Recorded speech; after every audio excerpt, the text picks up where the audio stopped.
morning. Welcome to Eagle News International, reporting from Singapore. This is Hannah Vargas.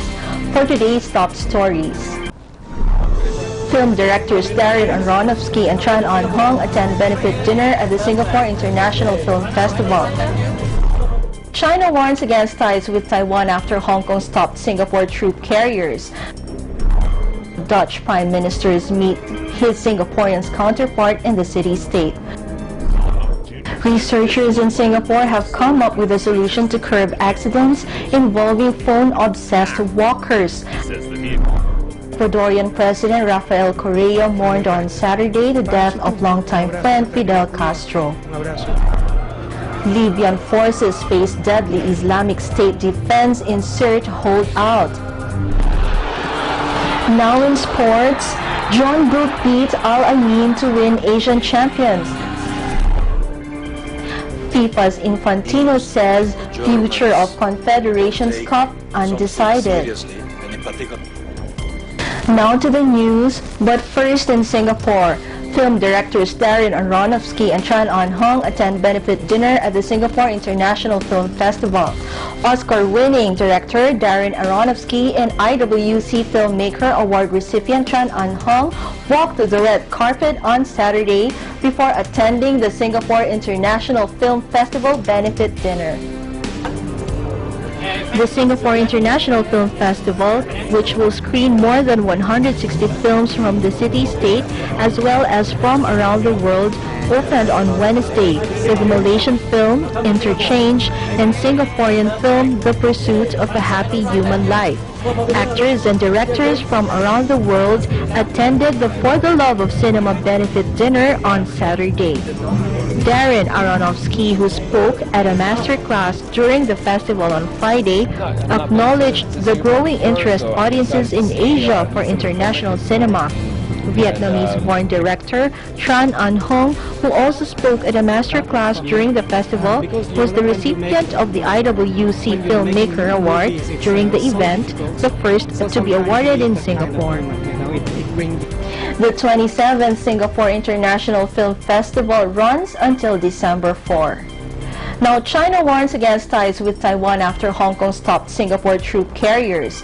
Beijing on Friday used the seizure of Singaporean armored troop carriers in Hong Kong en route from Taiwan to warn against ties with the island it considers a breakaway province.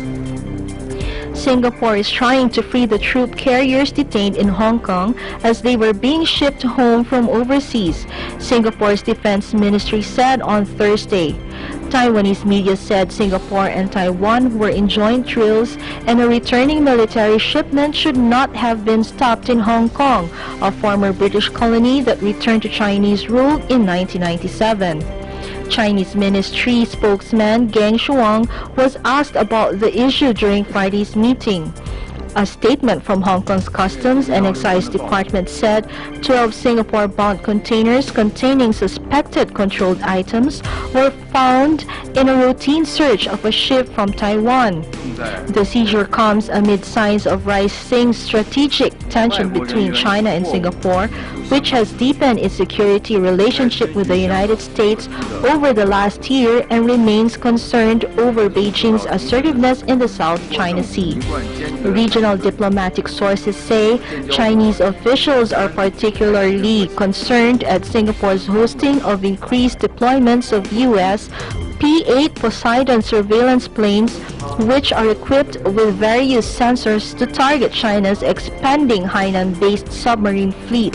Singapore has had a long-standing, if low-key, military relationship with Taiwan despite having a strong diplomatic relationship with Beijing.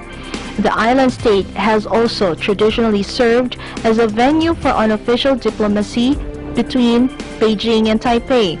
While state-of-the-art, the Singaporean vehicles are not considered particularly sensitive military equipment.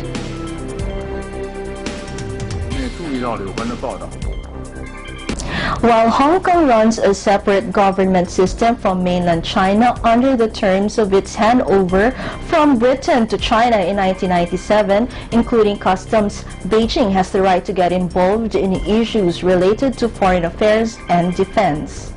Now Dutch Prime Ministers meet his Singaporean counterpart in the city-state. Dutch Prime Minister Mark Rutte met with his Singaporean counterpart Lee Hsien Loong on Thursday on his first visit to the city-state since taking office in 2010. After an official welcoming ceremony, the two heads of state sat for a meeting reaffirming their good relations and the need to continue working together in the face of global challenges. Local media say the Netherlands is Singapore's largest investor from Europe, with both countries investing in each other's economy in areas such as environment, innovation, and water management. Researchers in Singapore have come up with a solution to curb accidents involving phone-obsessed walkers, a self-driving mobility scooter that drives single pedestrians along footpaths. The one-seater, four-wheel 50 kilograms vehicle travels at a top speed of 6 kilometers per hour and has laser sensors to help navigate around obstacles. The scooter, developed by the National University of Singapore, is the city-state's latest experiment with driverless vehicles as it pushes ahead with its vision of using autonomous technology to help deal with the challenges of its limited land and labor. The scooter has undergone successful tests on campus, and developers said it can help improve mobility for all ages, cut down on the need for cars, and also lower accident rates. He said the scooter was meant for use on narrow pathways which larger vehicles cannot access. Currently, the scooter takes a few seconds to calibrate a different route when it nears an obstacle, something Ang Jr. said. The team was looking to improve. Users, though, did not seem to be bothered by the brief pause. The project, a collaboration between the Massachusetts Institute of Technology, Singapore MIT Alliance for Research and Technology, and National University of Singapore, will be further tested and is not for sale. We'll be back with more news after this break.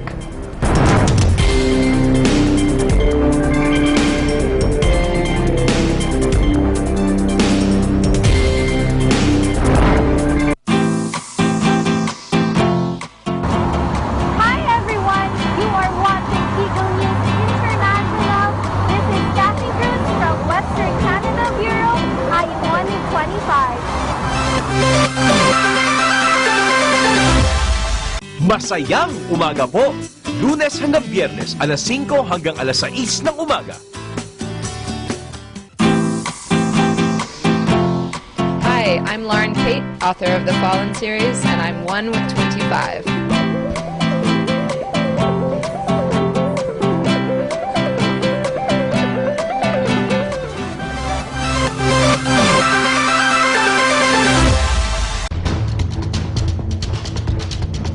Public officials should lead modest lives. Ang naggagawa ng mga rules na tinatawag natin international trade law ay essentially yung mga membro ng WTO. Public policy and morals. Kaya tama. hindi pwedeng ilagay sa kontrata. This is a noble profession. And we are bound by ethics. We are bound by ethics.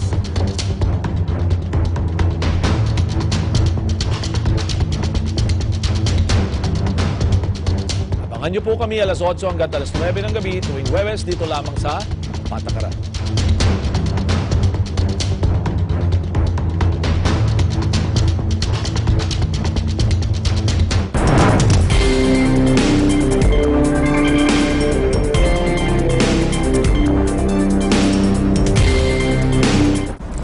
Now moving on to global news, Ecuadorian President Rafael Correa mourned on Saturday the death of longtime friend Fidel Castro. Correa joined scores of world leaders paying tribute to Castro, but in death, just as in life, he divided opinion, and critics labeled him as a tyrant. A towering figure of the 20th century and Cold War icon, Castro stuck to his ideology beyond the collapse of Soviet communism and remained widely respected in parts of the world that struggled against colonial rule. Castro has been in poor health since an intestinal ailment nearly killed him in 2006. He formally ceded power to his younger brother, Raul, 2 years later. Raul Castro, 85, appeared on state television on Friday night to announce Fidel's death, 60 years to the day since the two brothers and a few supporters left Mexico on a boat to bring revolution to Cuba. Libyan forces face deadly Islamic State defense in Sirte holdout. Libyan forces faced fierce resistance on Saturday from Islamic State militants defending a final strip of land in their former stronghold of Sirte, losing at least 5 men, officials said. Forces led by fighters from the city of Misrata and backed by U.S. airstrikes have taken all but a few dozen houses near Sirte's Mediterranean seafront since they began their campaign to recapture the city in May. As the battle has worn on, they have advanced more cautiously, trying to limit casualties among the fighters and moving civilians and captives trapped with the militants. Islamic State militants have defended their positions using snipers, tunnels, and hidden explosives. The Misrata-led forces said in statements posted on social media accounts that they faced 2 suicide bombers, one using a belt and the other grenades. They also said that a woman from Daesh betrayed our forces and fired towards them when they tried to provide a safe passage for her. A Reuters report saw Libyan forces suffering casualties as they tried to advance after using tanks and heavy machine guns being used to destroy Islamic State-held buildings. 5 fighters from the Libyan forces had been killed and 18 wounded in the clashes, said Akram Gliwan, a hospital spokesman in Misrata. The Misrata-led brigade said they had nevertheless managed to take control of new houses in the contested Giza Baria district. Islamic State took full control of Sirte early next year, extending its presence along about 250 kilometers of Libya's coastline.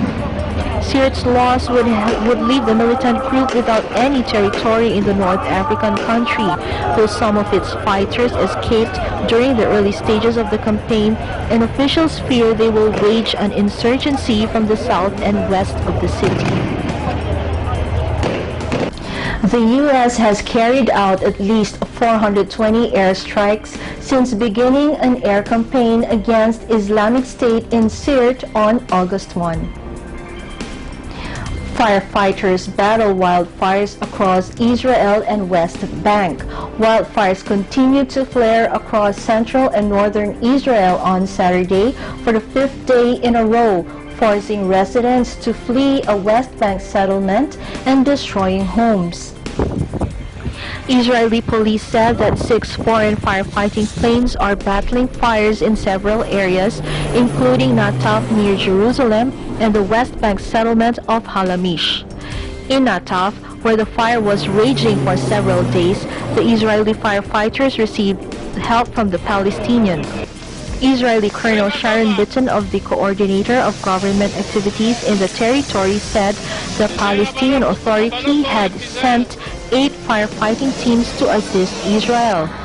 At first, 4 teams were sent to the northern city of Haifa, but in the past 24 hours, all Palestinian teams arrived in the Jerusalem area, he added.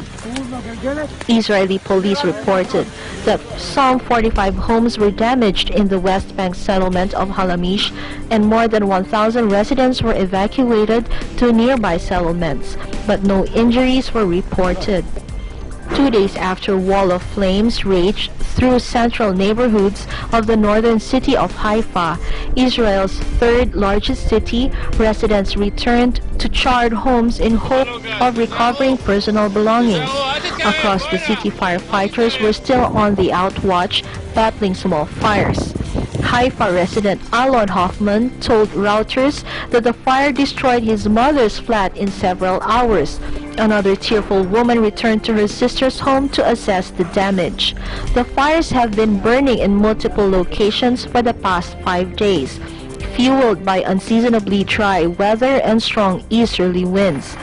Israeli police arrested 13 people on Friday on suspicion of arson, authorities said. Firefighters kept battling the flames in wooded hills around Jerusalem and in northern areas with support from Palestinian firemen and emergency teams from Greece, Cyprus, Croatia, Italy, Russia, and Turkey. We will be back with more news when Eagle News returns.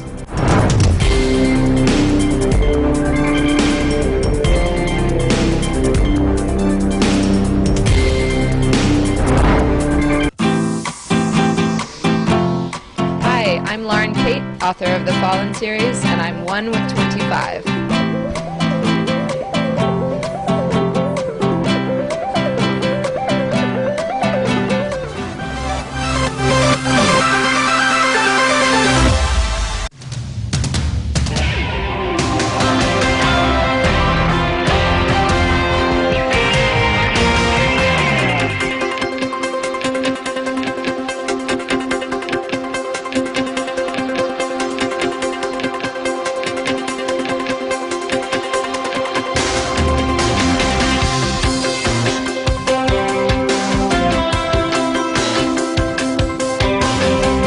Napapanood natin ang mga industriya sa Pilipinas na nagtutulak na ng mga green and climate services at paano ito nakakatulong sa kanilang mga negosyo. Ako po si Atty. Lucille Siring, inaanyayahan ko pong samahan ninyo kami na talakayin ang napapanahong usapin ng climate change.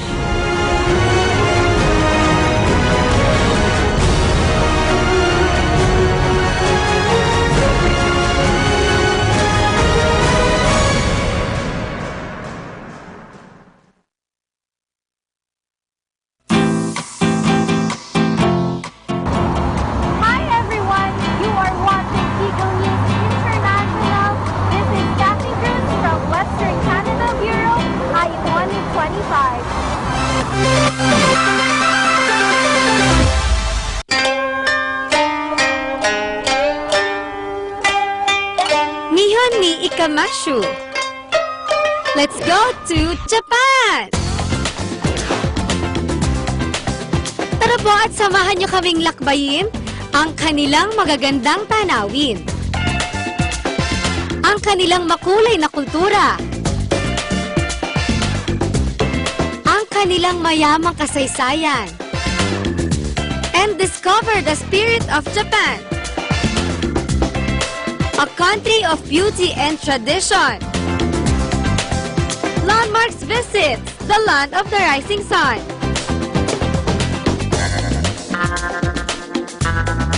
Ngayong linggo po, ika-6 ng gabi, dito sa Net 25.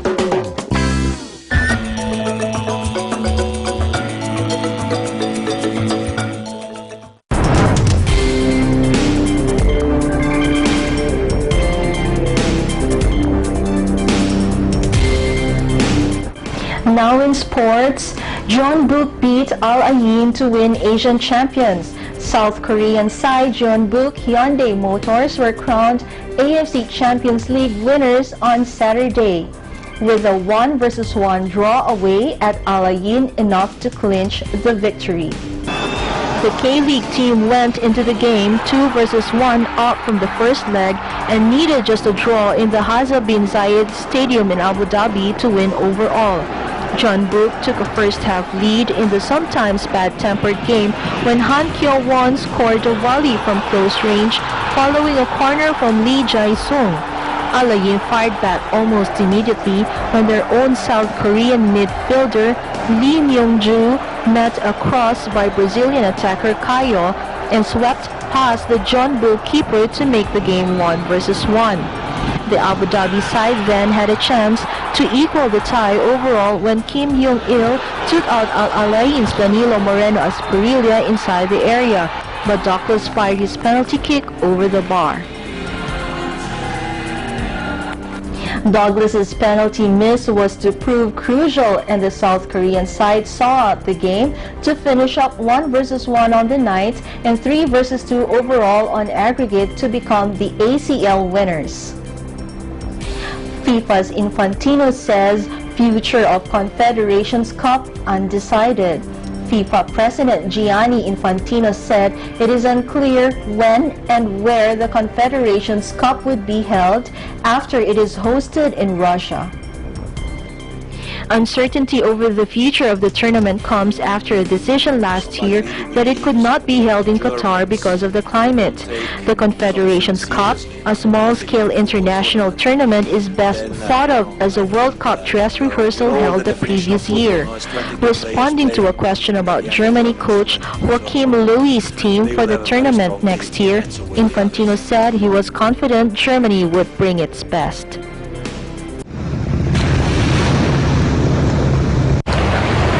Have you wondered how Singapore was like in the early days? Make a trip to Pulau Ubin and you will know. A tour to this island will bring you back to the kampung or village days of Singapore in 1960.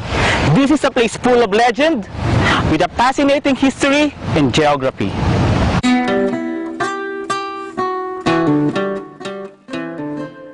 Pulau Ubin is located off the coast of mainland Singapore. The only feasible way to reach there is by the bamboo boat, which we boarded at the Changi Point ferry terminal.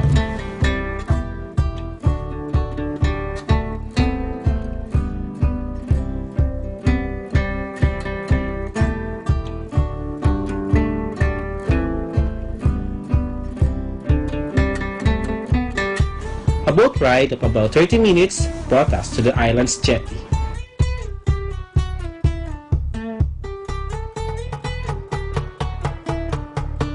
Pulau Ubin or Ubin Island is a small island shaped like a boomerang.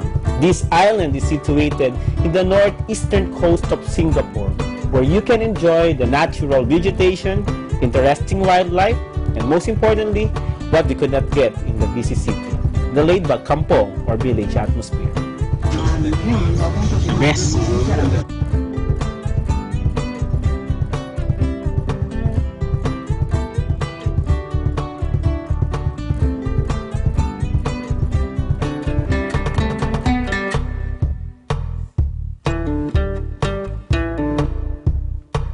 This island is developed into a nature park with the basic amenities and trails, campsites, chalets, and shelters. For the physically active, this island has facilitated their visitor for trekking and cycling.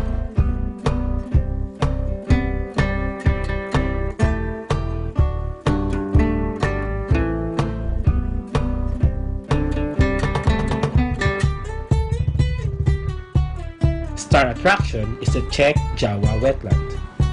The intertidal plat comprises of coral reefs. From the terminal point, it took me about 1 hour to reach this wetlands. A lot of insects everywhere, so you need to bring your own mosquito repellent and a lot of water. I'm not sure if I can do it, but let's do it.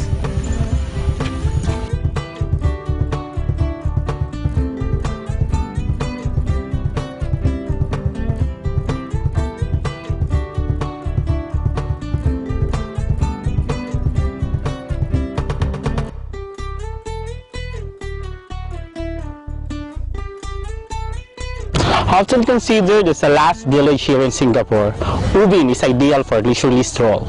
There are well-marked roads and trails to explore. As we all arrive, all cares are left behind.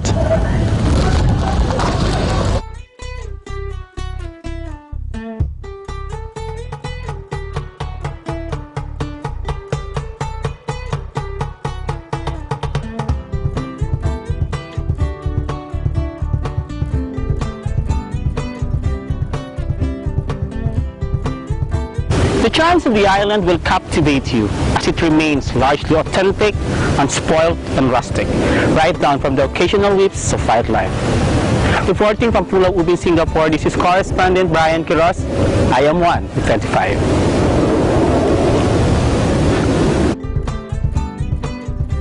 And that's the latest for this morning. In behalf of Eagle News International, thank you for watching.